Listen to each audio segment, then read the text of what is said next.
Welcome everybody. Doesn't look like we got anybody here in the chat, but I hope this finds everybody well out there. Thursday, December 19th. Welcome to my kitchen. I'm Zach, and we're going to talk about some news here. Man, I'm struggling with my the OBS program. I can't seem to monitor my audio sources, so I had to set some recent lives private so I can edit them, because I was reviewing them and I realized, I think at one point I brought maps up and my audio just started to echo all over the place.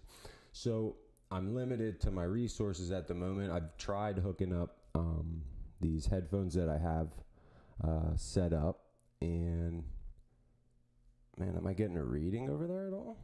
Doesn't even look like I'm getting a reading on my PreSonus. Yep, there we go. Sorry, wasn't loud enough.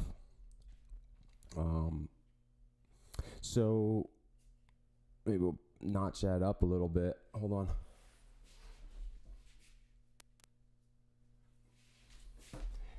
Yeah, so there we go. So I'm having problems, for any of you non-audio engineers out there, if you got a little digital to audio converter, right, the little USB box, and it has a monitor light on it, you don't want that thing to ever clip into the red as you're sending your channel through it, right, your signal. And it would prefer, I just popped it, it would prefer if, that's strange, it would prefer if it would flash in the green. I don't know if I also have my things running through a compressor. It seemed like it didn't like my little lip pops there. Anyway, notch that back a little bit. Yeah, so anyway, playing with the audio. I don't have a good pair of monitoring headphones at the moment. I can't, and I have a set of headphones that should work, but I can't seem to hook them up in a way where I can monitor the video, like the audio coming out, so where I can hear it and talk over it and not have it back effect into the stream, like my mic catch it, So, okay, man, we got 3 minutes on the stream. So, as you saw, anyone's coming in to watch this, it looks as if, everything I've been saying about this third world war that's happening all across West Asia got punctuated today with an exchange between Ansar Allah in Yemen and the neo-colonial territory of Israel, the genocide state. So, if I produce content on my Substack and on here, and one of the recent topics of mine has been trying to open people's eyes up to the fact that we are engaged in the third world war already. This is happening. You can see with in Georgia specifically, right? This takes us back to like the start of all these conflicts and regime changes in West Asia and North Africa, Mediterranean, Southeastern Mediterranean, Levant. So recently I've been hearing it talked about where the Arab Spring was a complete concocted thing, and I really disagree with that. I think that the Arab Spring should be properly characterized as hijacked by intelligence, Western intelligence. It's truly an example of something that they do quite well. Anything that comes out in the news that's not in their favor, they jump all over it in an attempt to hijack it and wrestle control of the narrative back into their favor. So the Arab Springs were a grand scale scheme of the same thing. Okay, you had discontent in these different Arab states in the region, and Western intelligence agencies came in to hijack these revolutions because they were protesting in the streets, and they sought to tweak the outcome into their favor, right? We saw this grow with Egypt. It started in Tunisia. I can't remember the fellow's name, but there was an Arab young man that self-immolated himself, right? Burned himself alive to express the discontent and essentially the oppression of Western neocolonialism. The consequential, I should say, protest that followed resulted in the ousting of King Ben Ali, I think, of Tunisia. So Egypt followed suit. Now I think here's when you saw the prodding and the hands of Western intelligence getting involved. You have the Turkish Jewish-funded Muslim Brotherhood. Correct me if I'm wrong, but I believe that's the case with that organization, right?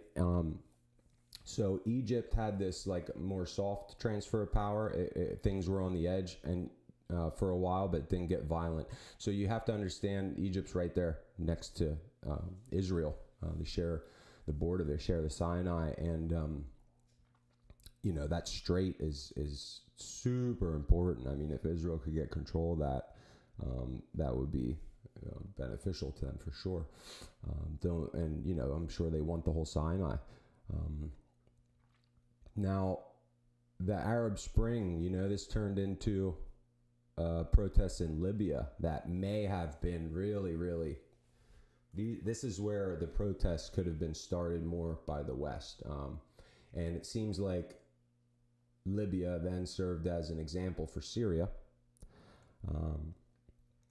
And these were the Arab Spring movements, right? The last two resulting in an assassination, or essentially the violent removal and murder of the leader Gaddafi, rest in peace. And then the following one, Assad, right? He's still alive to tell the tale, though, and I think that was intentional. Now, there's a recent video on Jimmy Dore. Shout out to Jimmy Dore on his channel. I think it was yesterday or the day before, and he was talking about Gaddafi and how Gaddafi predicted pretty much everything with Assad and everything that's happening in Syria. And so this was a plan that he saw coming. He was saying that Assad was next, and it turns out that he was next, right? But it didn't take long before they got to Assad. Now, if you move up the north-south axis there of West Asia through Turkey into Western Russia and Eastern Europe as they come together, you had various color revolutions happening, right? Highlighted by what started Ukraine, this war in Ukraine, which was the Maidan revolution, which was nothing short of a coup d'etat. That was 2014, and it was Obama's State Department that got in there, and they were able to pick up what Trump wasn't able to undo in his first 4 years, and that's how they hit the ground running with this thing in Ukraine. So the protests in Georgia, check out Patrick Lancaster. Shout out to Pat Lancaster, man, doing great work. He's been in Tbilisi for the last 2 weeks. In general, his channel is grassroots journalism, and admittedly, he supports the Russian side, but he still is giving you objective facts. And the facts is that the objective facts on the ground support the Russian side. Sorry, that's just what it is. I heard Zelensky talking about how he said they only suffered like 60,000 casualties so far. Like in reality, I think they'd be lucky if they were under 1 million casualties at this point. This has been a pure meat grinder. It's a massive war. This war is huge. The Ukrainian conflict by itself has the ability to be essentially ranked or considered as a world war, right? When you throw in the way that we're funding it, and that's essentially been a proxy war, and then you see how we're funding Israel, not just the atrocities. I mean, we can speak at length about that. Free Palestine, right? This has been happening since 1947. This is neocolonialism in full effect, right in front of your face. But when you consider how we're supporting Israel in that war, then certainly you have to see these are not isolated things, ladies and gentlemen, in America. This is one big front right down the line of West Asia, from the Dnieper River all the way down to the Red Sea, and the attack in Yemen and the exchange today between the Houthis. Houthis was what the Western media calls them, right? They're Ansar Allah, and they are fighting in this war to fight colonial oppression in their lands. They are fighting because they're standing up for the Palestinian people, who have no one to stand up for them as they're being slaughtered. So what we had today was an exchange of missile attacks. Let me see if I can just try to bring up these videos. The problem is with the way everything works right now with sound and my mic is that it just is might take a little bit of work for me to play these, but I think we could still play these through. So let's see, we got this one. I'm gonna copy that. We'll watch a few of these videos quick here, and we'll try to keep this stream moving. So let me see here. We're gonna go to the browser, pop him in there. Okay. Now, okay, so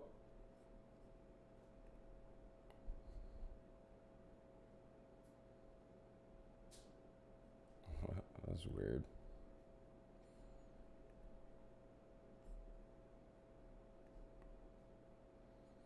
Oh, this is, hold on. Sorry.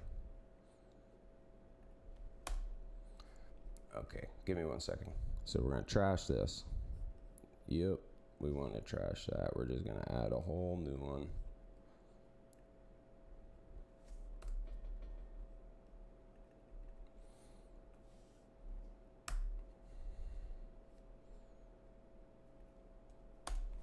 Okay, sorry about that. So let me see here.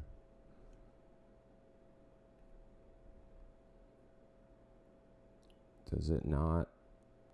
See, why is it, let me see.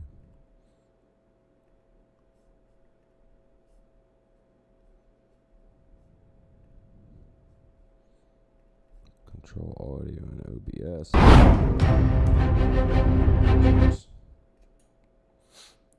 Okay, 1 second here. See, I told you this was going to be tough. No thanks, I don't want to watch live NBA games. All right, now, for me to get this to work, I have to lower my volume, lower my mic, turn up the volume so I can hear the browser. But what we're going to do is we're going to play this through. So this is a Olienda news. Hold on a second.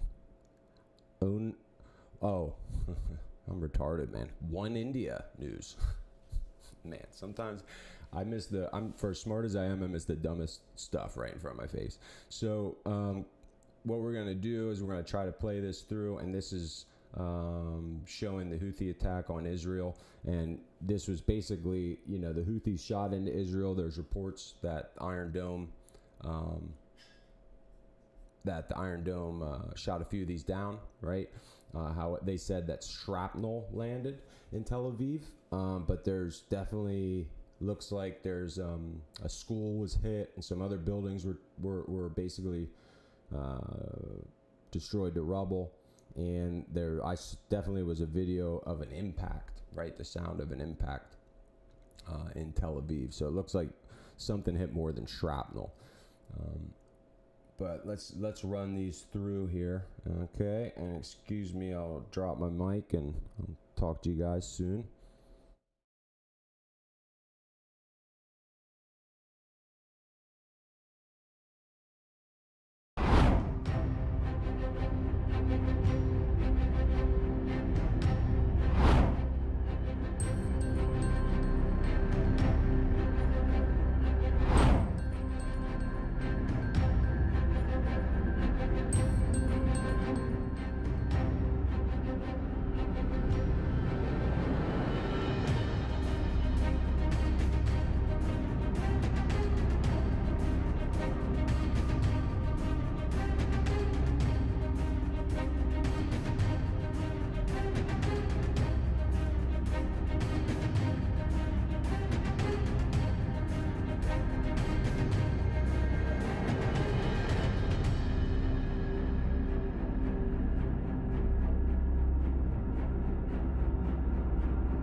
So, as you can see there, we had the missiles hitting over Tel Aviv, and you saw the Iron Dome engaging, right? I'm going to take this, I'm going to bring up an Israeli source on this. Hold on a second. Or we got Israel pounds Houthis with massive missile blitz blasting ports and power stations. And they characterize this as, you know, Iran being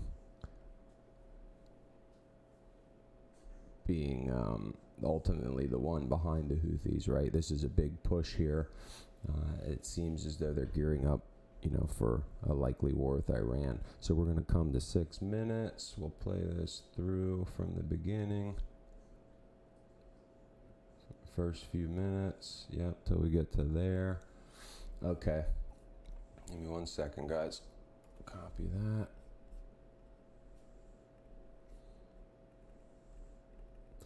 What's important here is I want to play the audio and the address given by this Israeli, I forget his name, I can't remember his name, but he's someone from their military, and I thought it was quite poignant and kind of shows us what time it is here. So let's take a look at this video. Now this is through Sun News.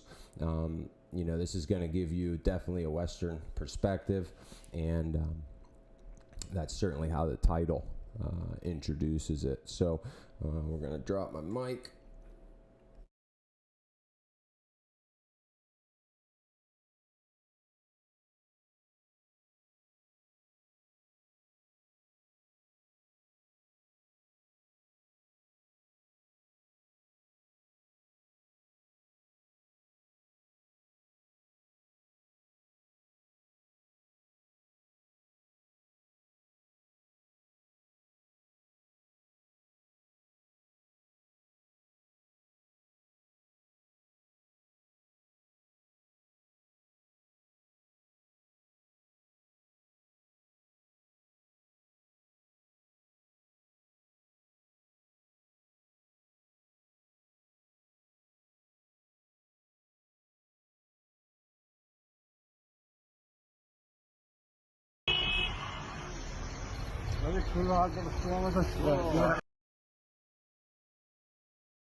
يا الله والنار يا الله شفنا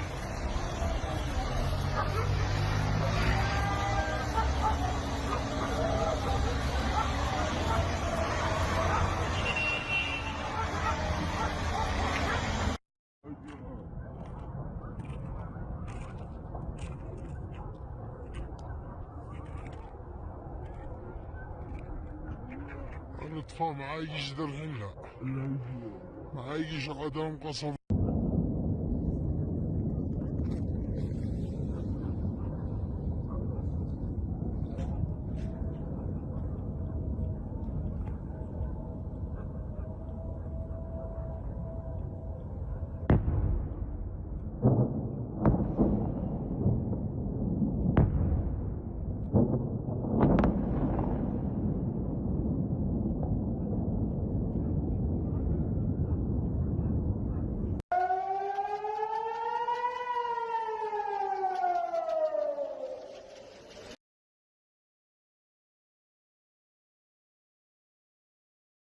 So as you can see there, man, those are some massive explosions. That was in the port of, I forget what it said, but a port city of Yemen, and it said that Israeli military was targeting military targets of Ansar Allah.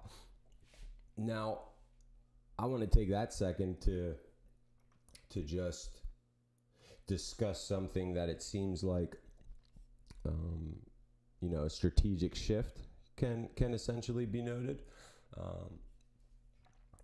Throughout this war, we've had Israel on one hand, what they're doing to the Palestinians, they're just straight slaughtering people. It's wholesale destruction of civilians and their homes, right? Murdering people. These aren't military targets. Israel has effectively stolen the land from the Palestinian people, caged them into live concentration camp ghettos, and accused them of resisting, and now has, henceforth labeled everyone a terrorist and a target. That's just not the reality of the situation. They're attacking civilians.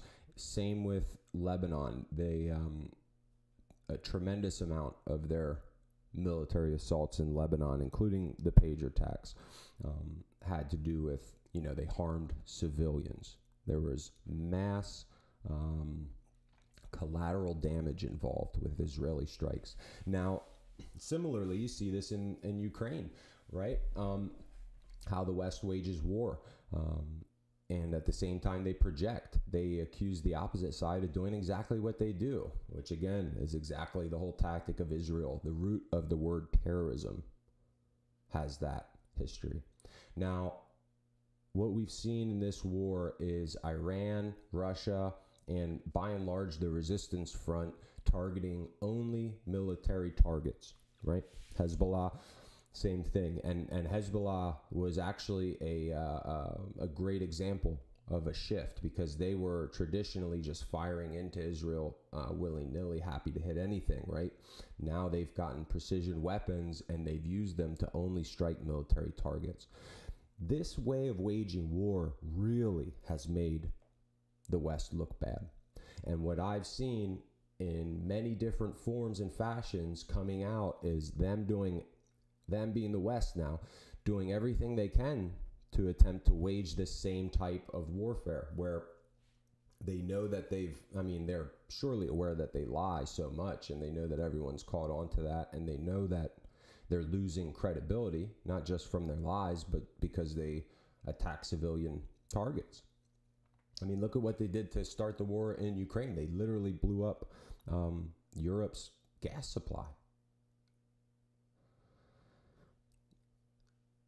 So what we see here is with this general, he talks about how Israel was careful to strike only military targets. This is a highlight in the way these tactics that have been advantageous for the axis of resistance, right? Of only waging clean war in a sense, and trying to look. I think this is just their honorable men. In all truth, these are people that don't want to kill women and children. They don't want to kill civilians. They don't want to destroy civilian infrastructure. I think these people would prefer to live a life of peace, right? This way of waging war has been good for their public relations, and what we're seeing by the West is they're trying to adopt the same thing for the same reasons, to save their credibility, whatever's left of it. Now I'm going to pull back, and we're gonna fast forward into the end of this video, and we're going to listen to this Israeli military official and his address, and then we'll cut out of here. Hold on a second. All right, I'll be right back.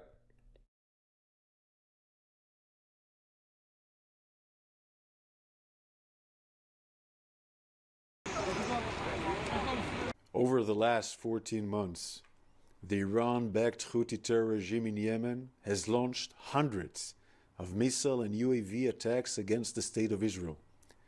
This happened again tonight.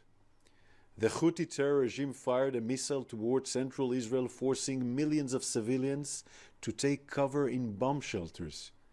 In the last 2 weeks only, the Houthis fired a drone that hit an apartment block in southern Israel. And on Sunday they fired a long-range missile toward central Israel. The Houthis have been carrying out attacks against Israel in violation of international law, and the Houthi regime is a threat to peace and security in the region. Today, the IDF conducted precise strikes on Houthi military targets in Yemen, including ports and energy infrastructures in Sana'a, which the Houthis have been using in ways that effectively contributed to their military actions. Israel will not hesitate to act in order to defend itself and its citizens from the Houthis' attacks.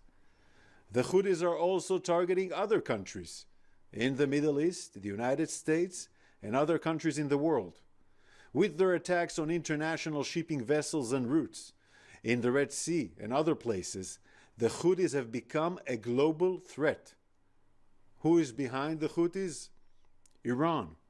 The regime in Iran funds, arms, and directs the Houthis' terror activities. As we have shown against other enemies in other arenas, we will continue to act against anyone in the Middle East that threatens the state of Israel, and we will defend the people of Israel.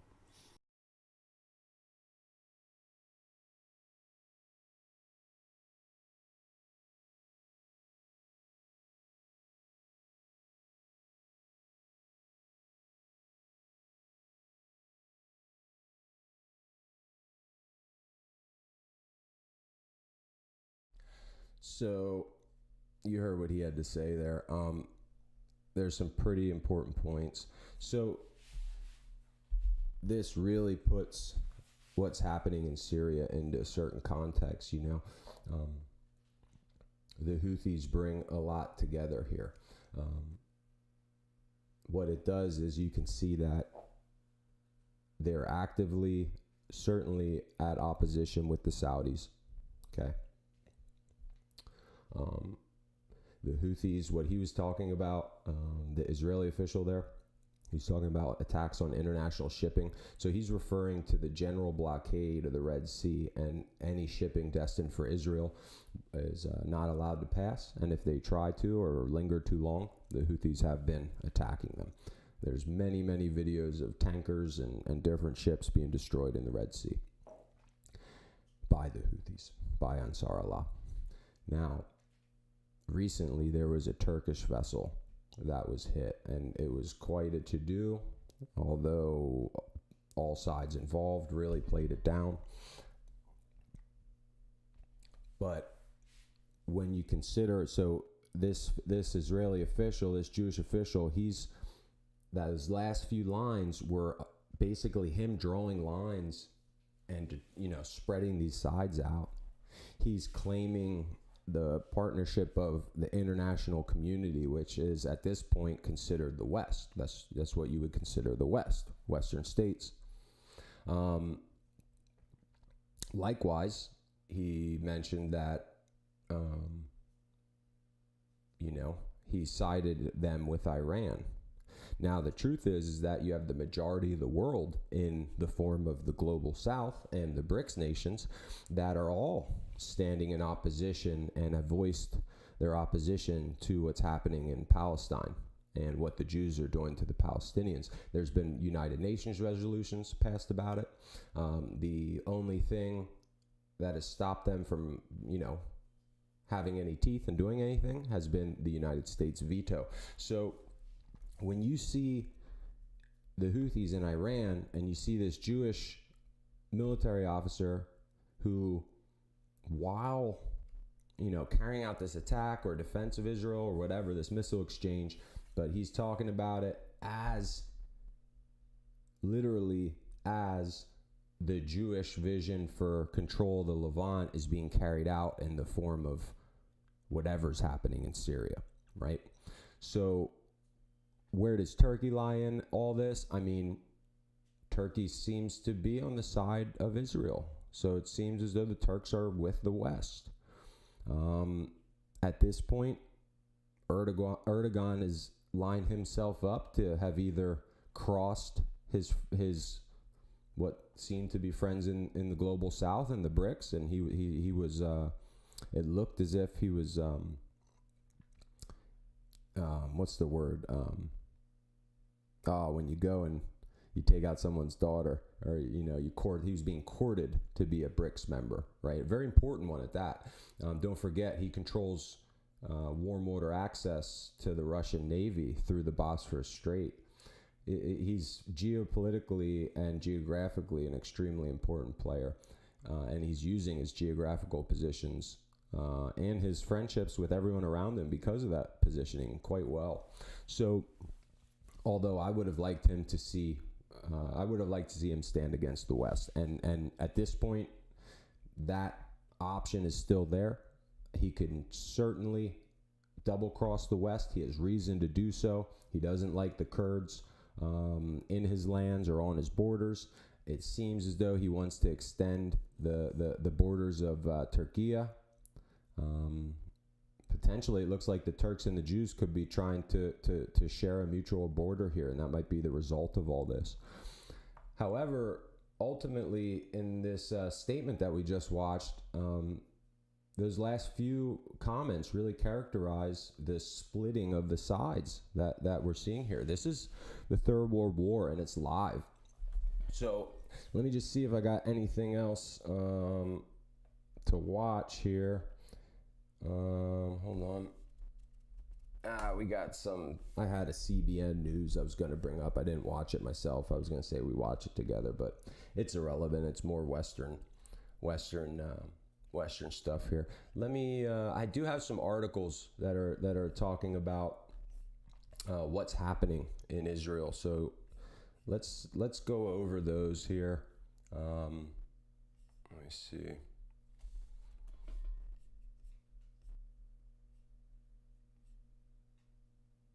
Yeah, you know what? I'm going to cut this stream right now. Tell you, that's what we're going to do. I'm going to cut the stream right now, and then I'm going to come back and quickly go over these different articles that I have about some recent events in the war in the Levant and some things happening in Palestine and, atrocities being carried out on the state of, or on behalf of the genocide state. So thanks for joining me, although no one's here, and hope this finds some people and you find this interesting and informative. The channel needs your support. I'm not doing this for money. I would just prefer to get some truth and information out there to people. So if I resonate with you and if you can dig that, help me share this around. I'm also violently shadow banned and I need all your help I can get. I make videos here. I write articles on Substack, and check them out. They're linked through my channel. So hope everyone out there is doing good, and I hope if you're watching this, you're doing well as well. Take care till next time. Peace.